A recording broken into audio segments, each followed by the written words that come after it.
Oke, halo teman-teman semuanya, selamat datang di zona kita. Kali ini kita akan membahas materi yang cukup menarik, yaitu tentang benarkah dia jodohmu? Atau ada orang yang titip jodohnya ke kamu. Nah, materi ini cukup menarik untuk para muda-mudi karena banyak sekali yang galau, apakah pasangannya benar jodohnya atau bukan. Karena semakin hari, semakin banyak tahun, banyak sekali angka perceraian ya, apalagi di musim pandemi ini sangat terbukti bahwa hanya karena masalah ekonomi atau masalah pandemi banyak perceraian dan angkanya itu nggak sedikit, banyak banget, tinggi banget. Nah sehingga mempertanyakan, semakin banyak teman-teman mempertanyakan apakah dia adalah jodoh kita. Oke, semoga video ini nanti bermanfaat dan memberi kita pandangan yang lebih luas dalam menilai sebuah jodoh. Nah, oke, hari ini fenomena paling banyak yang dipakai oleh anak muda-muda adalah pacaran untuk menentukan apakah dia jodoh kita atau bukan. Teman-teman, perlu kita ketahui, pada saat kita membahas jodoh, maka kita membahas pernikahan. Nah, teman-teman perlu kita pahami ya, kita akan membahas tentang pernikahan. Pernikahan itu tidak hanya membahas sesuatu yang bersifat fun atau sifatnya senang-senang. Beda sama dengan pacaran. Kalau dunia anak-anak pacaran mungkin putus karena selingkuh atau tidak punya waktu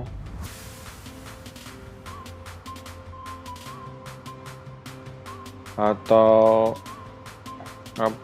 tidak bisa mesum. Banyak ya cowok-cowok itu kalau pacarnya tidak bisa diajak mesum akhirnya putus dan semacam dan lain-lain. Hal-hal yang sifat seperti ini adalah masalah-masalah di pacaran. Tapi pernikahan itu enggak ini masalahnya teman-teman. Masalahnya pernikahan itu mulai dari, kalau pernikahan isunya adalah ekonomi keluarga. Anak pacaran mungkin nih? Enggak. Setelah itu, masalah pernikahan lagi adalah pendidikan anak.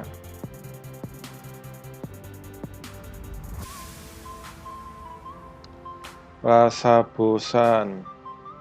Yalah, setiap hari yang ditemui adalah dia melulu. Pagi, malam ketemunya dia melulu. Bosan, teman-teman. Kayak gitu. Rasa bosan ini bisa di-manage apa enggak? Masa depan. Masa depan itu banyak, mulai rumah,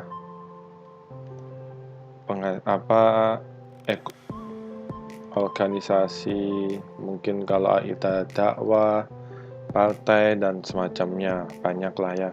Ada ngomongin akhirat, kuliah anak, dan lain. Ini yang dipikirin oleh orang yang menikah. Saya nggak tahu acuan apa yang dipakai oleh anak-anak muda pada saat bilang, dengan pacaran kita bisa mengenal pasangan kita, sehingga bisa menguatkan hubungan pada saat pernikahan. Toh buktinya masalahnya tuh beda gitu loh. Coba sih kita tanya deh, di pacaran yang kalian lakuin apa sih?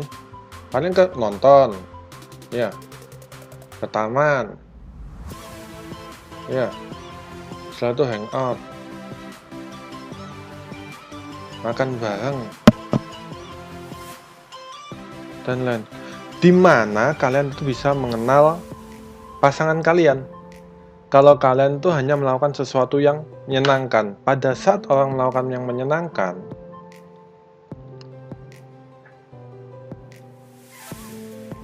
penjahat pun terlihat baik. Oh iya teman-teman, pada saat hal menyenangkan, penjahat pun bisa terlihat baik. Kayak gitu. Jadi, jika kalian hanya menilai pasangan dengan pacaran, itu nggak bakal ketemu. Tapi kalau kalian memang mau fokus buat fun-fun aja, seneng-seneng aja, it's okay gitu loh. Tapi jangan mengharap untuk pernikahan, karena akan beda, kayak gitu.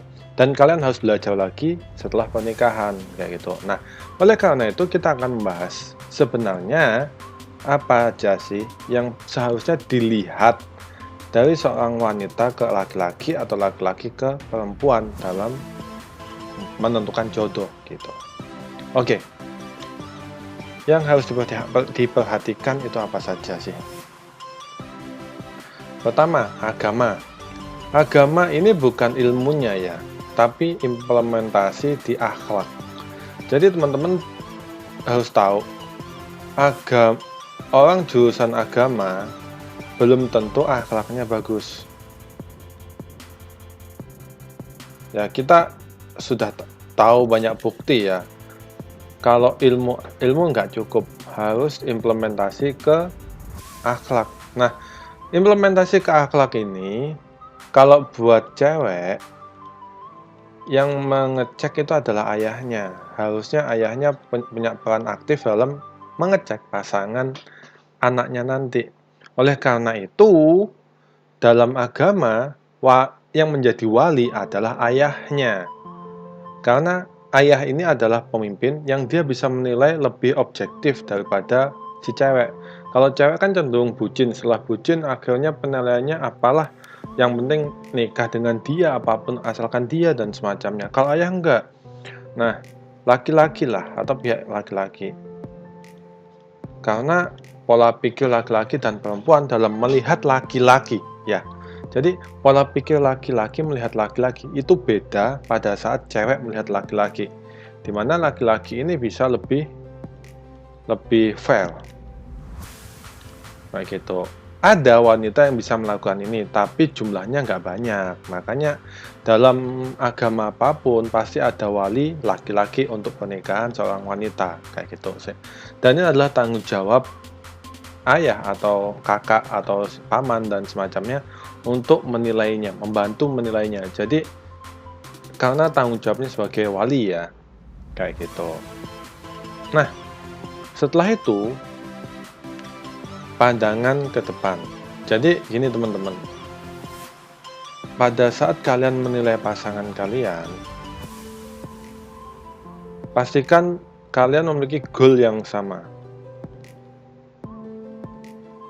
Ingin menjadi keluarga seperti apa? Yang jelas samawa ya. Setelah itu goal yang lain apa? Kalian ingin menjadi keluarga bisnis, ingin menjadi keluarga keluarga organisasi, buat temen curhat aja,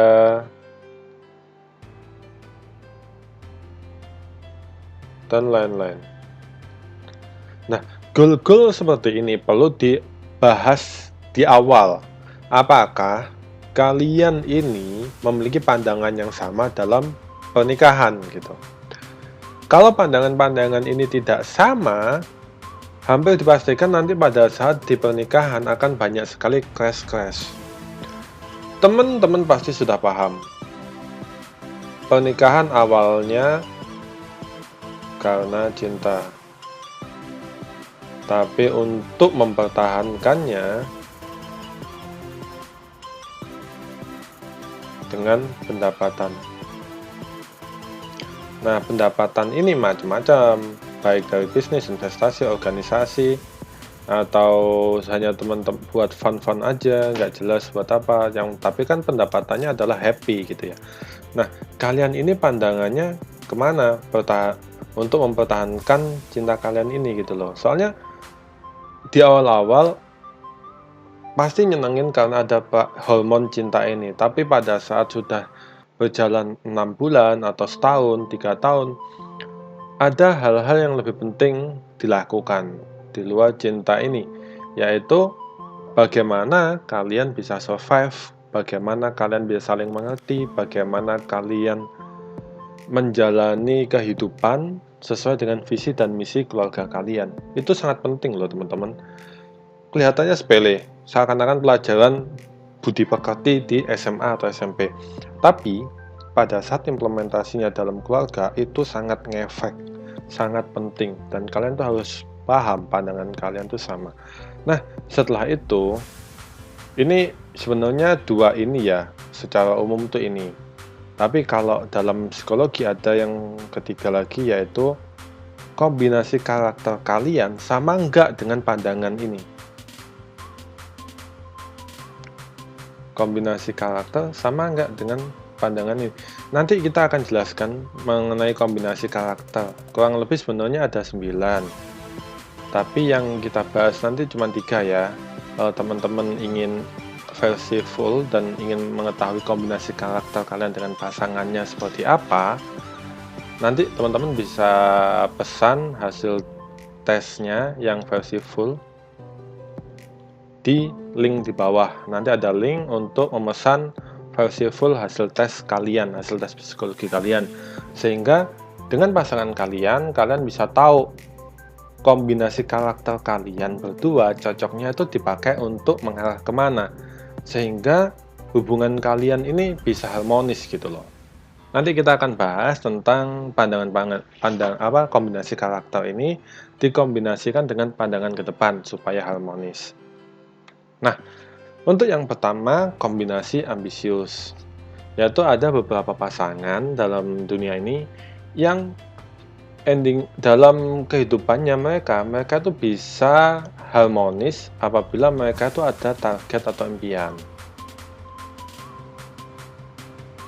Jadi setiap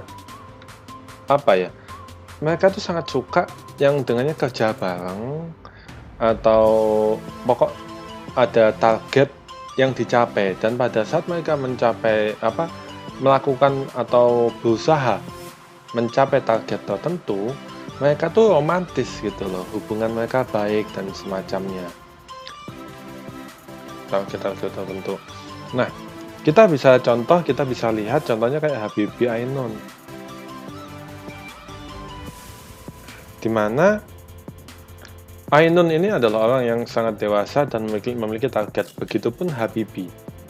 Dalam kehidupannya, selain senang-senang, mereka selalu ada target-target yang dicapai gitu loh dalam kehidupan mereka. Dan orang yang memiliki kombinasi karakter ini otomatis auto kaya ya. Auto kaya. Setelah itu memiliki prestasi banyak. Nah, oleh karena itu banyak nenek moyang kita atau orang-orang bijak berkata kepada kita, di balik laki-laki yang sukses selalu ada wanita di belakangnya. Iya nggak?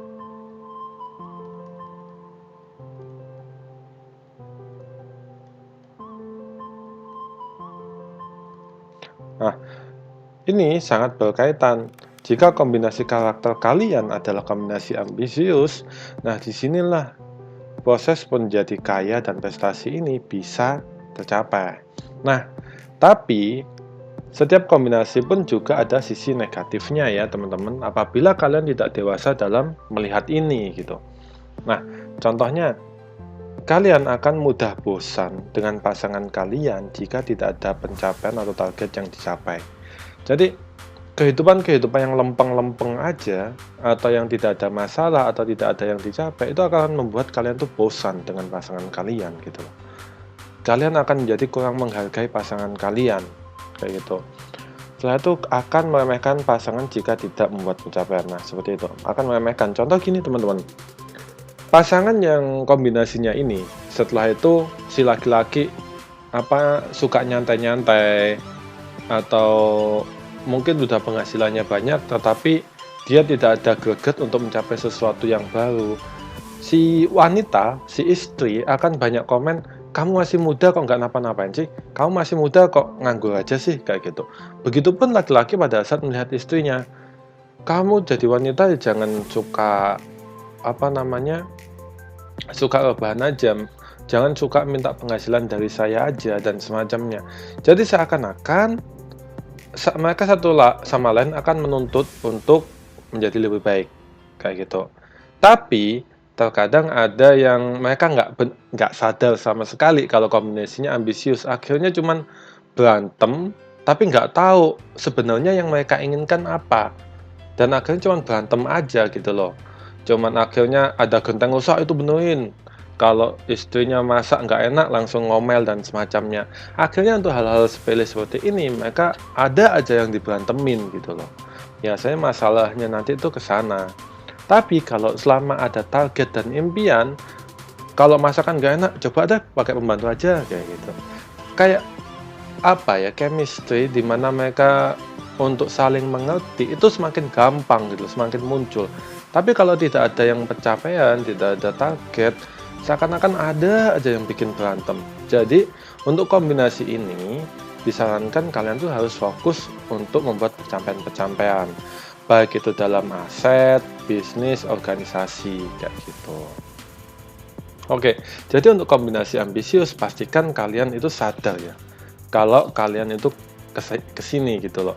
Dan pandangan kalian, seumpama pada saat menentukan pasangan, usahakan pandangannya itu emang saya ingin punya bisnis bareng, saya ingin punya usaha sendiri, kita melulu jadi pegawai dan semacamnya. Jadi pada saat kita ngomongin pandangan, ngomongin itu nggak ingin usaha sendiri, pendapatan sendiri dan semacamnya. Dan kombinasi karakternya adalah ambisius. Jadi pada saat dua ini sama, ini insya Allah akan menjadi keluarga yang harmonis. Gitu, paham ya sampai sini? Nah, setelah itu kombinasi berikutnya adalah kombinasi keluarga atau uang. Nah, kombinasi ini ya kalau kita ngomong, Mas Kak bedanya apa sama yang sebelumnya? Ya enggak? Kak sebelumnya apa bedanya? Kalau yang awal ini ambisius kan ending-endingnya juga kaya dan prestasi. Kalau ini kan uang gitu. Nah, jadi gini teman-teman. Kalau kombinasi uang, dia itu yang penting ada uangnya. Penting ada uang. Tidak peduli dia tidak peduli ada pencapaian atau enggak. Selama usaha dan semacam menghasilkan uang, udah masalah kelar. Tapi kalau asal menghasilkan uang itu selesai, itu kelar gitu loh. Nggak ada masalah di keluarga ini. Walaupun nggak ada pencapaian baru, mungkin usahanya nggak buka cabang, atau tidak ikut organisasi apapun dan semacamnya, asalkan ada uang nggak masalah. Nganggur leha-leha pun nggak masalah. Kalau di atas yang sebelumnya, kalau melihat pasangannya leha-leha atau nyantai-nyantai, pasti akan ada bentrokan atau stres di mana mereka akan berantem. Tapi kalau ini enggak, asalkan ada uang selesai gitu loh. Dan yang menjadi fokus di mereka adalah keluarganya utuh. Jadi keluarga kombinasi ini akan asalkan keluarga bahagia, keluarga utuh, kita nggak LDR-an, kita nggak kita bisa memiliki rumah di mana kita bisa membangun keluarga ini bareng-bareng, udah selesai, nggak akan ada percekcokan gitu loh. Makanya masalah di keluarga ini kebanyakan di keuangan, masalah keluarga ini ya. Dan mereka tuh nggak suka pisah. Nah, ini masalah di keuangan dan mereka nggak suka pisah. Sebisa mungkin selalu bersama dengan keluarganya kayak gitu. Kalau yang ini enggak, pisah nggak apa-apa. Yang penting ada pencapaian. Kalau ini enggak, mereka sangat ingin keluarganya utuh dan selalu bersama. Kalau nggak kumpul, mereka ada titik stres. Sedangkan ini nggak. Mereka nggak masalah pisah, asalkan ada pencapaian. Kayak gitu. Beda ya, berarti keduanya ini. Kayak gitu. Sangat suka mencari uang, jadi kombinasi keluarga ini adalah fokusnya uang, dan uang. Karena uang ini bukan ngomongin mata duitan ya, tapi demi keluarga gitu loh. Uang itu penting teman-teman. Jadi jangan meniadakan uang. Maksudnya pura-pura anti uang. Nanti kita akan bahas di pola pikir ya untuk detailnya. Kenapa kita tidak boleh berpola pikir anti uang. Nanti kita jelaskan. Maksudnya pola pikir anti uang itu seperti apa, kita jelasin.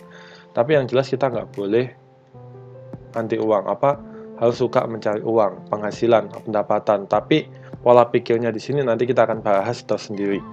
Nah, setelah itu harus bersama-sama terus, fokusnya itu di situ, apapun demi keluarga. Paham ya di sini? Jadi ada perbedaan. Terus kalau kita sangkut pautkan dengan pandangan ke depan dan kombinasi, jadi pandangannya adalah saya ingin keluarga utuh, tidak mau LDR, dan lain-lain. Jangan sampai salah gitu loh. Terus kombinasi karakternya adalah ya itu tadi, money atau keuangan. Jadi pandangan dan kombinasi karakter sama ya. Ingat-ingat. Nah, setelah itu kita akan bahas tentang kombinasi main. Nah, kombinasi main ini paling banyak di anak-anak muda. Jadi intinya adalah hubungan atau pernikahan itu hanya untuk sekedar fun, menyenengin aja gitu loh. Pernikahan seperti ini banyak dilakukan oleh anak-anak muda, tapi mereka nggak sadar kalau kombinasinya ini. Setelah itu pada saat pernikahan mereka mulai menjalankan bisnis atau menjalankan apa, di mana ada sisi stres. Nanti akan kita bahas kenapa kok ada sisi stres di situ, sehingga angka perceraiannya tinggi kayak gitu. Karena fokusnya adalah fun, hal-hal yang nyenengin. Kecuali kalau kalian bisnis atau yang lainnya bisa menjadi sesuatu yang sangat nyenengin ya. Tapi kalau di situ ada masalah, di sini akan ada seperti bentrokan atau stres yang membuat kalian tuh kayak nggak betah atau bosen sama pasangan kayak gitu. Nah, di luar hal yang berbau fun, pasangan ini cenderung mudah stres dan timbul perdebatan. Nah, di sini harus hati-hati jika kombinasi karakter kalian itu ini. Tapi kalian ingin dagang, ingin bisnis, ingin usaha dan semacamnya, akan susah gitu loh. Jangan membuat aktivitas bisnis terlalu banyak. Jadi, seumpama kalian kombinasinya ini, jangan terlalu memaksakan untuk bisnis atau dagang atau hal-hal yang lainnya. Karena kalau bisnis itu kan pasti ada masalah ya. Ada yang namanya tanggung jawab tinggi dan semacamnya. Jika kalian kombinasinya ini dan kalian kombinasinya main dan kalian memfokuskan pada bisnis atau pembuatan pencapaian-pencapaian yang harusnya miliknya kombinasi ambisius, pasti kalian akan stres. Kalian akan terjadi percekcokan di mana ini akan membuat perceraian nantinya. Jadi harus hati-hati ya. Kalau ada hal-hal yang berbau seperti ini gitu loh. Hati-hati. Kayak gitu. Jadi jika kombinasi kalian adalah main, maka hubungan kalian adalah batas fun. Dimana kalian ketemu di rumah untuk game, senang-senang main dan semacamnya. Setelah itu pagi kalian keluar untuk kerja, pulang untuk hal-hal yang menyenangkan. Jangan sampai hal-hal yang berbau stres di tempat kerja dibawa pulang. Jadi masalah kerja untuk karakter ini jangan dibawa pulang. Karena bisa menimbulkan percekcokan gitu loh. Ini akan mancing gitu loh. Atau ada masalah bisnis dibawa pulang. Pokok hubungan apapun yang di luar fun jangan dibawa pulang, jangan dibawa ke keluarga. Karena itu akan membuat stres, dimana stres itu bakal memicu yang lain gitu loh. Jadi paham ya. Dan bahaya lagi apabila ada kombinasi karakter tertentu yang menguatkan kombinasi ini untuk bercerai. Itu bisa ada. Tapi itu panjang lagi ya dan tidak akan dibahas di sini. Oke. Nah, jadi sementara 3 ini aja dulu yang kita bahas. Nanti kita akan bahas lagi kombinasi-kombinasi karakter yang lain. Seperti kombinasi komunikasi, di mana kalian menikah hanya buat teman curhat. Biasanya orang-orang tua yang mereka kesepian, yang mereka udah nggak mengejar dunia lagi, menikah hanya untuk teman komunikasi aja, teman ngobrol dan semacamnya. Ada ya kayak gitu. Nah, ada lagi kombinasi yang menjurus mereka suka sendiri-sendiri. Sendiri-sendiri itu gini teman-teman. Satu sama lain suka mengejar dunianya masing-masing. Mereka nggak bersama untuk mengejar dunia, hanya berkumpul untuk menikah gitu loh, untuk membuat keluarga. Tapi untuk dunianya masing-masing. Dan di sini dalam mengejar dunia ini terkadang mereka akan cenderung kesepian. Ada kombinasi seperti itu. Terus ada lagi kombinasi emosional, dimana apapun yang dilakukan oleh karakter ini akan cenderung emosi. Dikit-dikit, contoh gini, pengen cepet-cepet nikah, tapi ada masalah dikit, pengen cepet-cepet cerai. Ada masalah dikit, emosinya cepet naik, tapi tiba-tiba hilang kayak gitu. Ada kombinasi yang mengarah ke sini. Ada yang kombinasi cenderung stubborn, keras kepala. Jadi ada masalah dikit, ada aja yang diributin. Lebih parah daripada kombinasi mainnya. Keras kepala ini dikit-dikit ada masalah. Ada masing-masing cara menghandle-nya. Dan ada beberapa kombinasi karakter yang memiliki angka perceraian sangat tinggi juga ada. Dimana ini harus diminimalisir ya. Kayak gitu. Nah, oke. Semoga itu bermanfaat. Nah, buat teman-teman muslim, mungkin cara ini bisa dipakai ya, cara Umar bin Khattab dalam mengenal manusia. Ini mungkin lebih umum, nggak cuman untuk jodoh, tapi cara ini adalah cara paling ampuh, dan ini pun juga dipakai oleh para pendahulu kita, para salafus soleh, untuk menentukan pasangan. Pernah ada salah satu sahabat tanya kepada Umar, "Wahai Khalifah Umar, si fulan itu adalah orang yang baik," ujarnya. Lalu Khalifah bertanya kepada dia kembali, "Dari mana kamu tahu ia orang baik? Apakah kamu sudah mengenal dia?"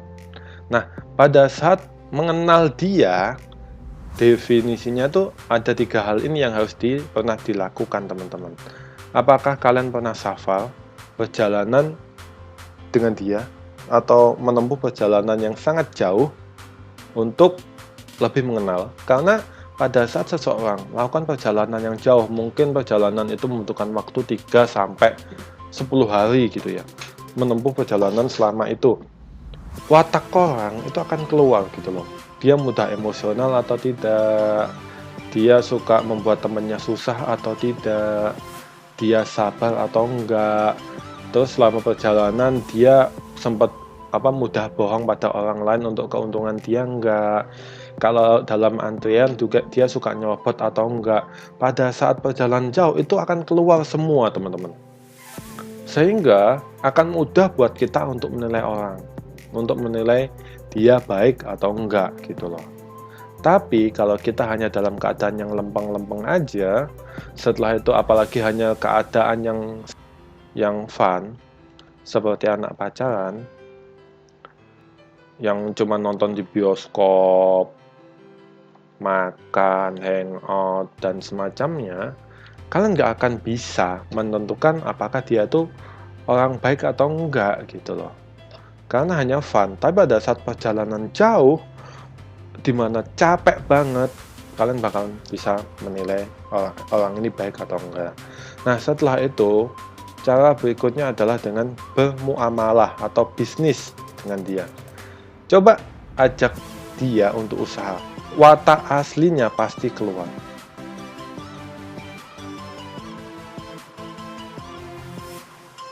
Coba ajak usaha, pasti keluar.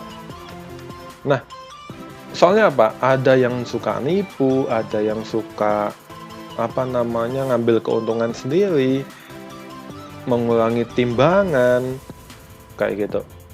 Terus dia ngambil hak paten temennya, buat temennya berhutang dan semacamnya. Itu adalah dalam saat muamalah, teman-teman. Kalau baik, dia akan jujur, amanah, kayak gitu. Tapi untuk kalau yang buruk pasti keluar, teman-teman. Karena pada saat seseorang dalam dunia usaha, terjun dalam dunia usaha, dia akan stres, akan ada sisi capek. Dan pada saat sisi itu keluar, dan dia disuruh untuk membuat keputusan, nah watak aslinya akan keluar, kayak gitu. Nah, dan dua cara inilah yang dipakai oleh Siti Khadijah.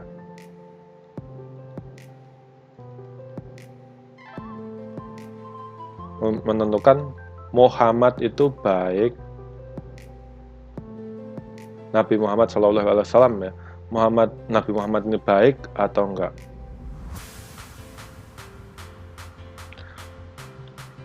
Soalnya pada saat Nabi Muhammad masih di usia 25 tahun, Siti Khadijah tertarik kepada Nabi Muhammad. Tapi nggak tahu akhlaknya baik atau enggak. Akhirnya Nabi Muhammad ini disuruh berdagang dengan pelayannya Siti Khadijah. Perjalanan selama 2 bulan.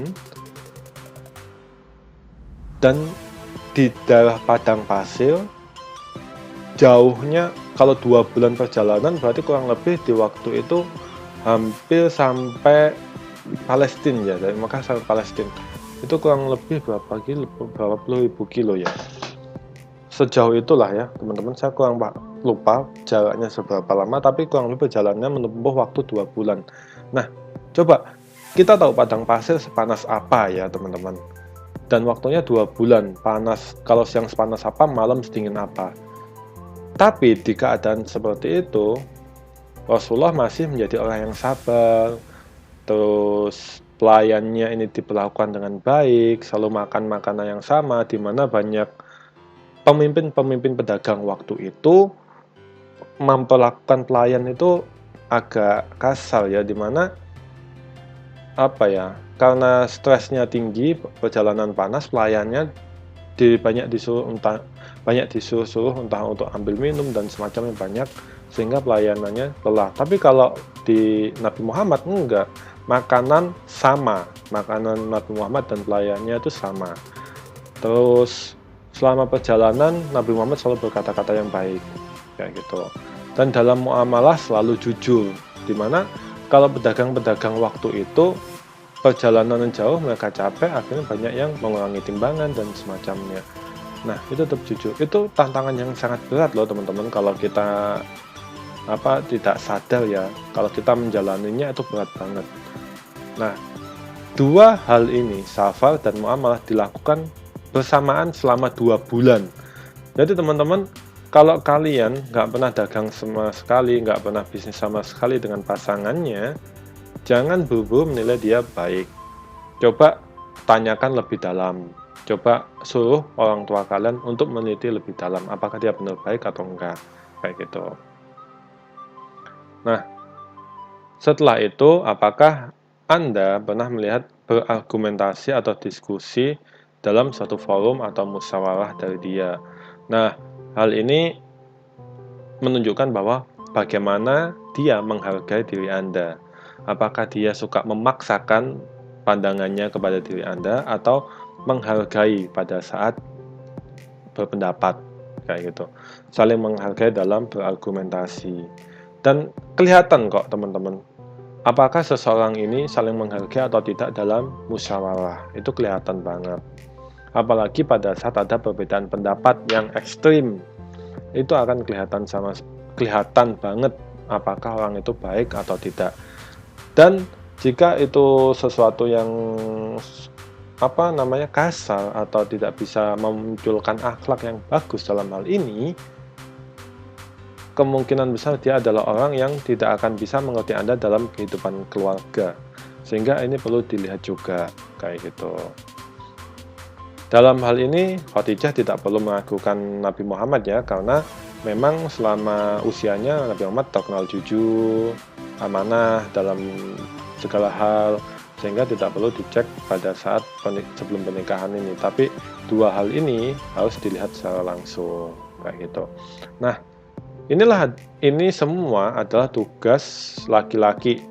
Tugas laki-laki yaitu ayah atau kakak kalian, kakak laki-laki, paman dan kakek dan paman dan lain-lain yang dari keluarga. Jadi nggak serta-merta hanya pilihan si wanita. Ini harus dicek karena akan ada perbedaan pendapat, dan ini adalah tanggung jawab dari ayah, kakak, kakek, paman dalam menikahkan wanita dalam suatu keluarga satu darah. Itu adalah tanggung jawab. Dan perempuan tentu ada batasan-batasan. Kalian boleh mencintai seseorang, tapi ada batasan-batasan tertentu. Sedangkan laki-laki lebih memiliki kelonggaran karena mereka memiliki resiko laki-laki memiliki resiko lebih rendah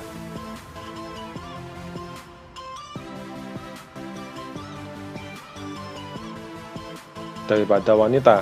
Ya, ingat teman-teman, pernikahan kalian itu, kalau kalian menikah usia 25 tahun,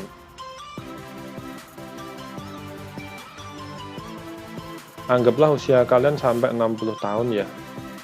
Jadi lebih dari usia kalian yang sudah kalian jalani itu, usia yang sudah kalian jalani itu lebih sedikit daripada setelah pernikahan. Ini nggak boleh asal ya teman-teman. Ini berarti sisa berapa tahun? 35 tahun. Ini lebih panjang teman-teman. Jika wanita, ini saja di sini ya, wanita selama 25 tahun, anggaplah ya, ini ada kakaknya, ayah, kakek, yang selalu menyayangi dia. Pada saat menikah, tanggung jawabnya tuh pindah ke suami. Ya, pada saat tanggung jawabnya pindah ke suami, jangan sampai usia kalian yang jauh lebih panjang itu salah pilihan. Jadi diskusikan pasangan kalian dengan ayah, kakek, dan kakak kalian gitu. Diskusikan dengan baik-baik, entah itu dari sisi agama, karakter, dan pasangannya. Dan kalian pun juga bisa diskusi dengan Zona Kita dengan klik link konsultasi di bawah ya. Dengan begitu kita bisa mensupport kalian dan kalian mensupport kita untuk terus berkreativitas dan membantu teman-teman yang lainnya juga gitu. Oke. Nah, oke, itu saja teman-teman. Semoga bermanfaat dan kita akan bahas karakter-karakter lain yang bisa meningkatkan kualitas pernikahan kalian. Semoga bermanfaat. See you di next video berikutnya. Dadah.